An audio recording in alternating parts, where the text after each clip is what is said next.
السلام علیکم ورحمۃ اللہ وبرکاتہ۔ اگلے 24 گھنٹوں کے موسم کی رپورٹ لے کر آپ کی خدمت میں حاضر ہوئے ہیں۔ امید کرتے ہیں آپ کو یہ اپڈیٹ پسند آئے گی۔ مغربی جیٹ کا جھکاؤ اس وقت پاکستان کے انتہائی جنوبی علاقوں کے اوپر موجود ہے۔ اپر ایئر سرکولیشن مسقط، متحدہ عرب امارات اور ایران کے جنوب مشرقی علاقوں کے اوپر بنا ہوا ہے۔ High pressure Tajikistan, Gilgit Baltistan کے اوپر، چائنا اور نیپال سے ملحقہ مقامات پر، افغانستان، عراق، ایران، سعودی عرب کے اوپر موجود ہے، جبکہ حالیہ مغربی سلسلہ پاکستان کے انتہائی شمالی علاقوں کے اوپر موجود ہے جو کمزور حالت میں ہے۔ اس کے پیچھے ایک اور نیا مغربی سلسلہ ایران اور عراق سے ملحقہ مقامات کے اوپر موجود ہے، جس کے اثرات کل بادلوں کی صورت میں پاکستان کے جنوبی اور وسطی علاقوں میں دیکھنے کو مل سکتے ہیں۔ دوپہر کے بعد جنوبی پنجاب، وسطی پنجاب، شمالی اور بالائی پنجاب کے مغربی علاقہ جات، کوہ سفید اور کوہ سلیمان سے ملحقہ مقامات پر ڈیولپمنٹس دیکھی گئی ہیں۔ امید ہے چند ایک مقامات پر محدود بارش بھی متوقع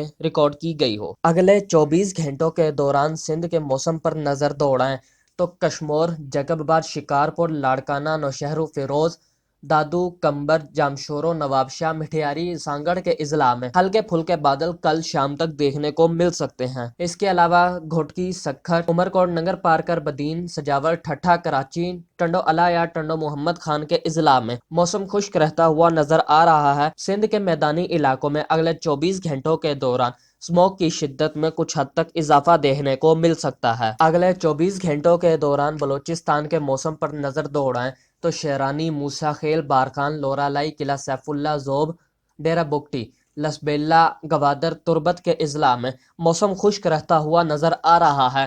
نئے مغربی سلسلے کے زیر اثر بلوچستان سے ملحقہ مختلف مقامات پر، جن میں قلعہ عبداللہ، کوئٹہ، زیارت، ہرنائی، سبی، بولان، جھلمکسی، نصیر آباد، جعفر آباد، خضدار، چاگی، واشک، پنجگور، نوشکی، خاران، مستونگ کے اضلاع میں ہلکے پھلکے بادل دیکھنے کی توقع کی جا رہی ہے۔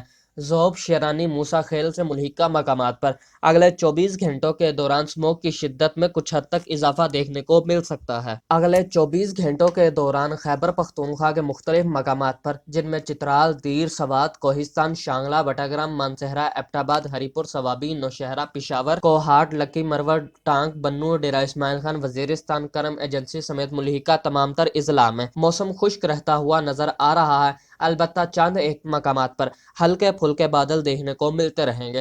ہو سکتا ہے کہ اگلے 24 گھنٹوں کے دوران ان بادلوں میں کمزور سے ڈیولپمنٹ بھی دیکھنے کو مل جائے، تاہم بارش کا کوئی امکان موجود نہیں ہے۔ اگلے 24 گھنٹوں کے دوران گزر، گلگت، دیامیر، نگر کے اضلاع میں موسم خشک رہتا ہوا نظر آ رہا ہے۔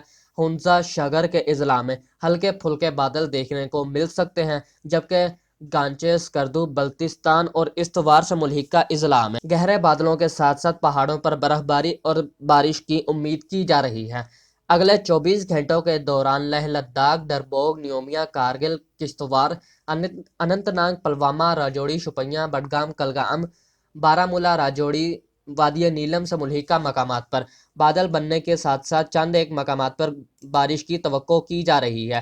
ڈربوگ، زانسکر، نیومیا، کشتواڑ کے اضلاع میں ہلکے پھلکے بادل دیکھنے کو ملتے رہیں گے۔ مظفر آباد، ہٹیاں، بالا، باغ، حویلی، پونچھ، سدنوتی، کوٹلی، بھمبر، راجوری، میرپور، سانبھا، جموں، کٹھوا، ادھم پور کے اضلاع میں موسم خشک رہتا ہوا نظر آ رہا ہے۔ اگلے 24 گھنٹوں کے دوران شمالی اور بالائی پنجاب، وسطی پنجاب اور جنوبی پنجاب کے بیشتر مقامات پر موسم خشک رہتا ہوا نظر آ رہا ہے، البتہ جس وقت یہ رپورٹ شائع کی گئی ہے، اس دورانیے میں اوکاڑا، پاکپتن، بہاول نگر اور قصور کے مختلف مقامات پر ہلکی بارش کی توقع کی جا رہی ہے۔ اس کے بعد اگر آپ رپورٹ 9، 10، 11 بجے کے آس پاس سن رہے ہیں یا 3 تاریخ کی کسی بھی دورانیے میں سن رہے ہیں تو پھر اسکپ کر دیں، امکان ختم ہو چکے ہیں، ہو سکتا ہے بارش ریکارڈ ہو چکی ہو۔ باقی دیگر علاقوں میں موسم خشک رہے گا۔ پاکستان بھر کے موسم پر مجموعی صورتحال دیکھی جائے تو ایک نئے مغربی سلسلے کے زیر اثر کل شام سے بلوچستان اور سندھ کے مختلف مقامات پر گہرے بادلوں کا راج برقرار رہتا ہوا نظر آ رہا ہے۔ اس سلسلے سے بارش ہوگی یا نہیں، اس متعلق آپ کو صبح کی رپورٹ میں آگاہ کریں گے۔ اگلی اپڈیٹ تک کے لیے اجازت دیں، دعاؤں میں یاد رکھیں۔ اللہ نگہبان۔